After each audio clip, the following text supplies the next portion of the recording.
Welcome to the deep dive. Yeah.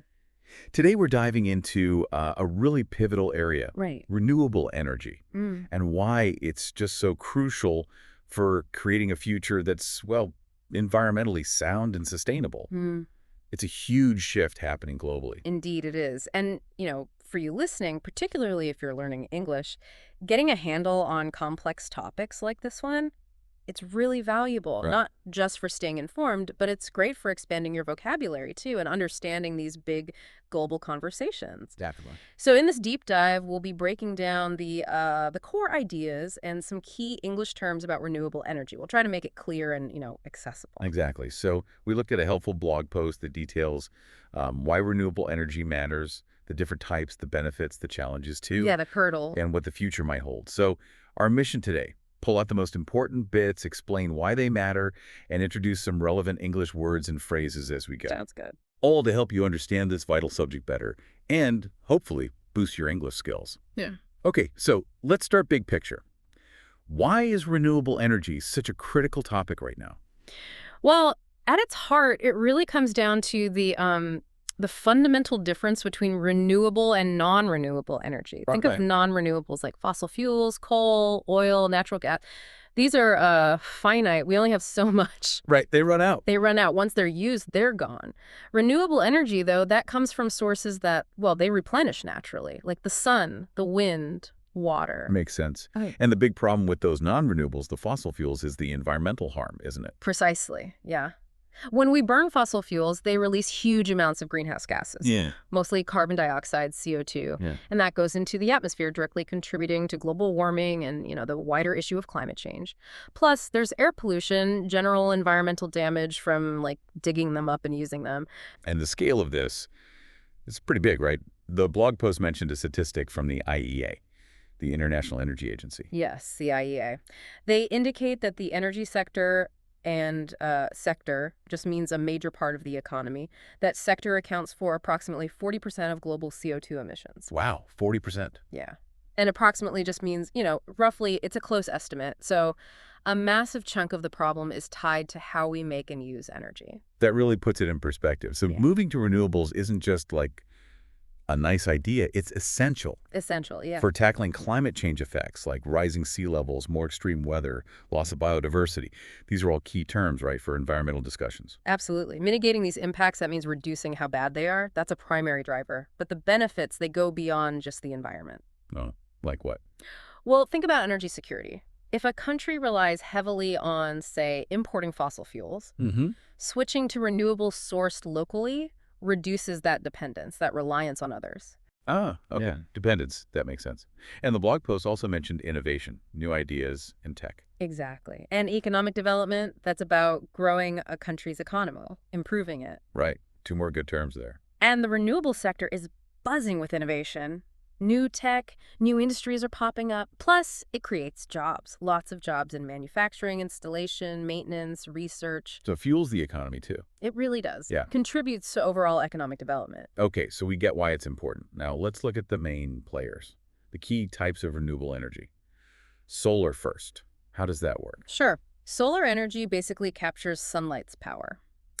Mostly using photovoltaic panels, PV panels, they turn sunlight straight into electricity. Okay. There are also solar thermal systems. They use sunlight to heat water or some other fluid, and that can generate electricity or just be used for heating directly. And solar seems like it's everywhere now. The blog post mentioned some big growth figures. Oh, huge growth. And costs have dropped dramatically, making it really competitive. Right. In 2023, global solar capacity, that's the total amount of electricity solar can produce at once, it passed 1,000 gigawatts. 1,000 gigawatts. That Okay. sounds like a lot. It is. A gigawatt can roughly power a large city, so multiply that by 1,000. And what's great is solar's versatility. You can have small rooftop panels on a house or these massive solar farms covering huge areas. Okay. Versatile. Got it. Mhm. Next up, wind energy. Those big turbines we see. That's one. Wind turbines work by converting the wind's kinetic energy, that's the energy of movement, into electricity. Right. You have onshore farms, on land, and offshore ones out at sea. Offshore winds are often stronger, more consistent. Okay. Countries like Denmark, Germany, they've been real leaders here. And a key benefit, during operation when they're actually running zero emissions. Zero emissions. That's a Yeah. huge plus. What about hydropower? Using water. That's been around a while, hasn't it? A long time, yes. Hydropower harnesses energy from flowing water, usually with dams. Historically, it's been a massive contributor to global renewable energy. And it's generally reliable, quite stable, but large dams can really impact river ecosystems. Yeah, I've heard that. So there's a bit of a shift now towards smaller, less invasive setups, ones that disrupt nature less. Invasive, meaning less disruptive. Okay. Then there's geothermal. Sounds like heat from the earth. Exactly that. Geothermal energy taps into the Earth's internal heat. You can use it for electricity or direct heating. It's especially viable, meaning practical and effective in places with lots of geothermal activity. Think Iceland, parts of the U.S. Right. And geothermal plants usually don't take up much land, plus they provide very consistent energy, not like solar or wind that depend on the weather day to day. Consistent output. Okay. And lastly, biomass. I think of burning wood, but it's more complex. It is a bit more complex. Biomass energy comes from organic stuff, wood, yes, Yeah. but also agricultural leftovers like stalks after harvest, even certain types of waste. Okay. It definitely has potential as a renewable alternative, but, and this is important, the blog post stresses sustainable management. How you manage the source. Exactly. The environmental impact really depends on the sourcing, where the biomass comes from, and the combustion methods, how it's burned. You need to manage those carefully for it to be truly beneficial. Right. Sourcing and combustion. Key factors. Okay, so those are the main types. Let's dig into the benefits again. Reducing carbon emissions is the big one, but what else? Well, yeah, cutting carbon emissions is paramount. Like we said, the IEA projects, they predict based on data that boosting renewables helps us hit that 1.5 degrees target from the Paris Agreement. That international climate goal. Very important. Crucial. But there's also public health. Yes. Cleaner air. Definitely. Burning less fossil fuel means fewer harmful pollutants in the air. Things like sulfur dioxide, particulate matter, nasty stuff. These cause respiratory problems like asthma and cardiovascular diseases, heart and blood vessel issues. So cleaner energy means better public health, maybe even lower healthcare costs. That makes total sense. And economically. You mentioned jobs earlier. Yes, the renewable energy sector is a major source of employment. It provides jobs. IRENA, the International Renewable Energy Agency, reported 12 million jobs globally in this sector back in 2022. 12 million. And that number is set to grow. That global renewable energy workforce is expanding. That's significant. Mhm. The blog post also mentioned energy access and equity. What's that about? Right. Think about off-grid solutions like small, standalone solar home systems. Not connected to the main power lines. Exactly. These are bringing electricity to remote and underserved communities, places without reliable power, especially in parts of Africa and South Asia. Wow. This access boosts economic development, improves education, healthcare. It really lifts living standards. That's a fantastic benefit. And one more, resilience. Renewables make us more resilient. Yeah, resilient to climate impacts. It means renewable systems can often handle extreme weather better than, say, big, centralized fossil fuel infrastructure. Infrastructure, like power plants and power lines. Precisely. A network of spread-out solar panels is less likely to be completely knocked out by one storm compared to one massive power plant.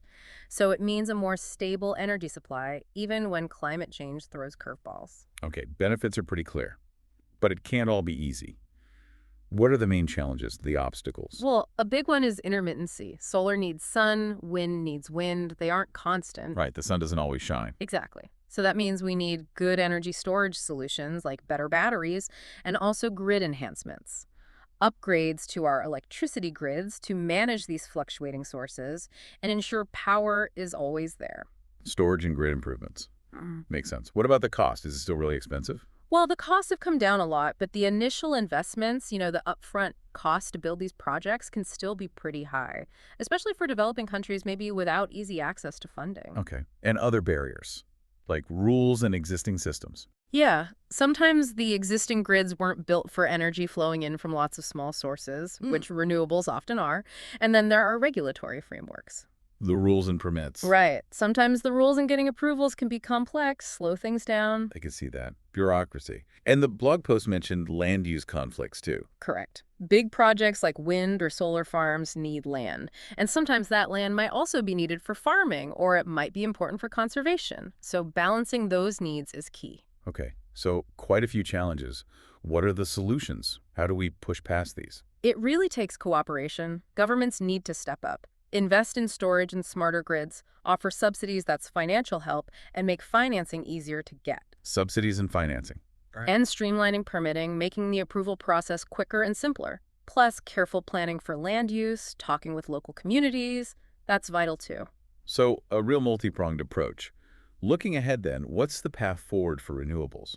Well, the blog post stresses this isn't just about tech. It's a bigger societal economic transformation. Right. Governments play a huge role setting targets, phasing out fossil fuel subsidies, gradually ending them, and incentivizing clean energy, giving reasons to adopt it. Phasing out and incentivizing. Yeah. Got it. And businesses, individuals. Businesses are key. Adopting renewables themselves, investing in green tech. And individuals, we all have a role. Energy efficiency, just using less energy is huge. Supporting good policies, maybe installing solar if you can, every little bit adds up, really. Feels like a collective effort. The Post also hinted at new innovations. Yeah, some really exciting emerging innovations. Things like green hydrogen, that's hydrogen made using renewables, advanced energy storage beyond current batteries, next-gen solar cells, even more efficient. Wow. Scaling these up and global cooperation, that's going to be crucial to speed things up. And keeping up with this involves learning new English terms as these fields grow. So wrapping up, the main message is renewable energy is absolutely central to a greener, more sustainable future. That's the core takeaway, yes. The benefits cutting emissions, better health, economic growth, energy access make it indispensable for tackling climate change and building stronger communities globally. And yeah, there are challenges, definitely. But the momentum feels really strong. It does. Embracing renewables, supporting the right policies. It's how we create a cleaner, more equitable, meaning fairer for everyone, and sustainable world for ourselves and for future generations. Absolutely. A very important goal. And on that note, maybe a final thought for you listening. As you continue your English journey, what other big global shifts or important topics are you curious about? How can your language skills help you dive deeper into those and, join these really important conversations? Thanks for joining us for this deep dive.